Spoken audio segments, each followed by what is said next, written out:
here at the ocean in our beautiful background, and we have this beautiful beach here. And we're here today with your congressional candidate, Jerry Tetalman, who is running for the 49th district.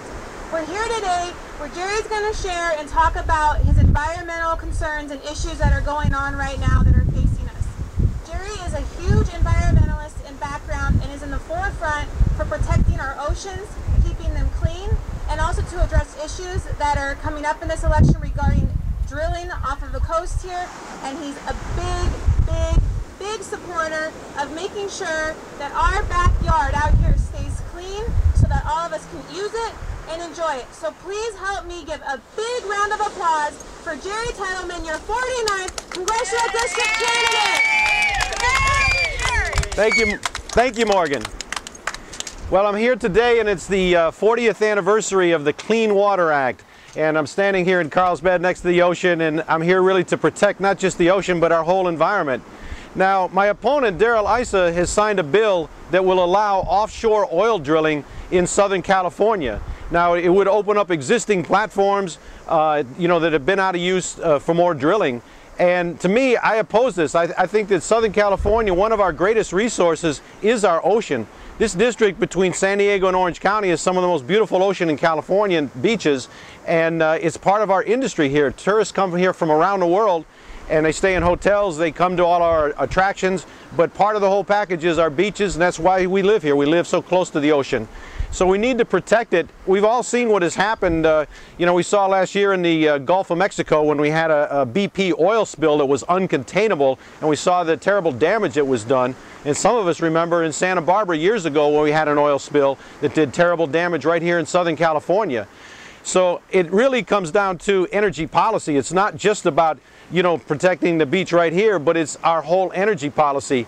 My opponent, Darrell Issa, believes in the strategy of drill, baby, drill, just opening up more parkland, more ocean areas, everywhere that's protected for drilling oil, and that really is not an energy policy. We need to move in the direction of solar energy, wind energy, renewable energy, geothermal. This area, San Diego and Orange County, can be leaders in new technologies, in this renewable technology, solar, wind power, research into new technologies, battery technology. We have the infrastructure here and we have the desire. There's a lot of solar businesses, there's a lot of innovation going on right here, and we can create a lot of green jobs right here. Unfortunately, Darrell Issa really does not support green technology. His big thing was investigating Solyndra, and I believe that, I understand Solyndra went bankrupt, but you don't throw out the whole industry just because of one company. And I believe that our future really is in renewable technology, and there's a couple reasons for that. Some of the reasons are, number one, global warming, climate stabilization. We're seeing the climate changing. We're seeing the corn crops failing. We're seeing hurricanes. We're seeing the ice caps melting. It's no longer a theory. It's measurable, it's scientific, it's occurring, and it's causing damage to our lifestyle and our economy. Number two, of course, is our geopolitics. We have to get off of oil.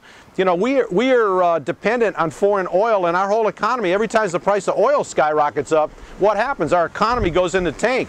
Right now we're experiencing high gas prices, and the key is really, it's not how many miles per gallon. The key is get off of gasoline. We have some successful electric vehicles that are being tested right here in our San Diego market.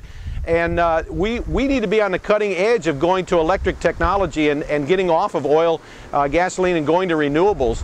So I think this is an opportunity on the 40th anniversary of the Clean Water Act to really speak out and challenge people like Darrell Issa who voted for a bill in the House to open up the Southern California to start up again drilling and pumping oil. So I think it is about clean technology, it's about our environment, and it's about moving forward into a sustainable future.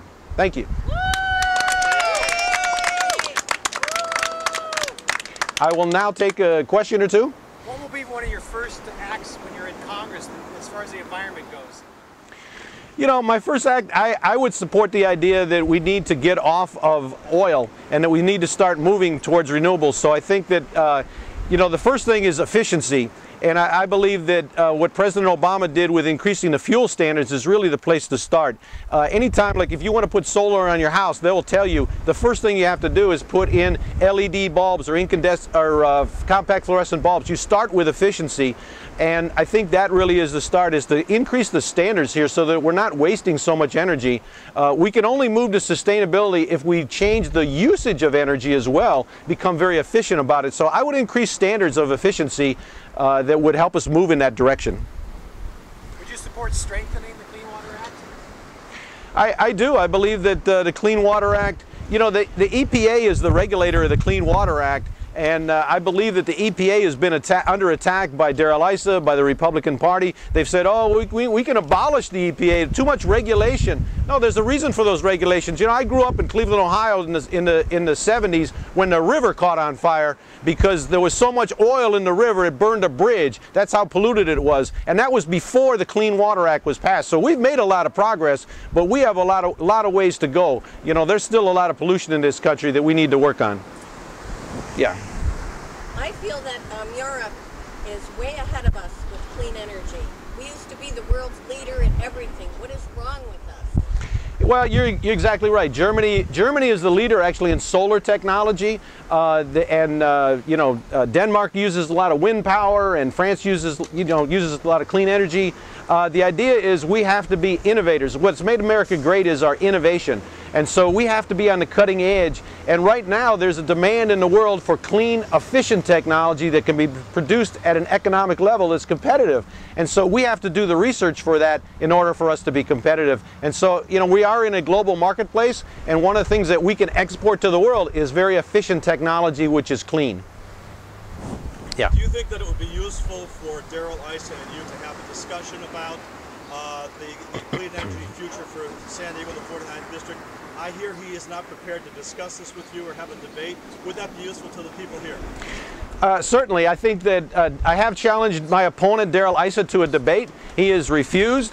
And I believe that every district, every citizen deserves an open discussion of the issues. And I believe that discussion about energy technology, about the environment protection, this is a discussion that we need to have. And it's not taking place out there. We need to have an open discussion in the media about what is it we're going to do, what is our plan of action. And this country really has suffered for a long time without a very effective energy policy. And that's something that I would work towards, is a very effective energy policy in this country, as well as environmental protection. Yeah. I have a couple things. One thing, isn't it true that Darrell Issa voted against Obama's bill to make cars more efficient? Yes, Darrell Issa did vote against the raising the CAFE standards. That's the fuel standards that President Obama put out there, and he actually worked to, against that. And I think that really is a very telling tale there, because efficiency is the way to go, and we have to get off of our gross usage of the gas guzzler, that idea that we can just do this indefinitely. It just doesn't work. There's consequences.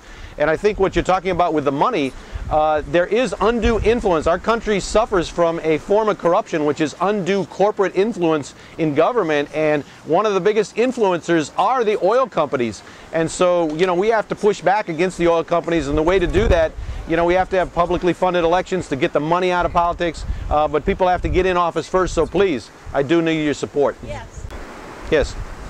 Talk about the importance of protecting this coastline for the families and their children and their children's children. This is not a temporary thing that can be resolved by drilling and drilling. We need to establish long-term policies to assure that this will be protected.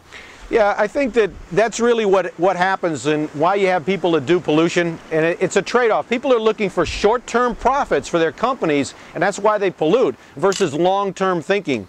The Native Americans have a saying that whenever you make a decision, you're supposed to think 7 generations in advance. How is that going to impact those 7 generations? And I think we need some long-term thinking here. Am I paranoid, or are we just not allowed to get off of oil as a country? Well, you know, the thing is, you know, as an individual can say, hey, I'll ride a bicycle or I'll drive an electric car, but unless you have a standard for, you know, countries and you change the culture of what people accept and you educate people as to the consequences of this, it's about raising consciousness where people begin to understand that being on oil is really dangerous in two ways. One is it's destabilizing the climate, and two, geopolitically, we're very vulnerable. You know, if Iran was to close the Straits of Hormuz or the price of oil was to shoot up, our economy goes down, and our strength comes from our economy. That's where our strength comes from. All right, thank you.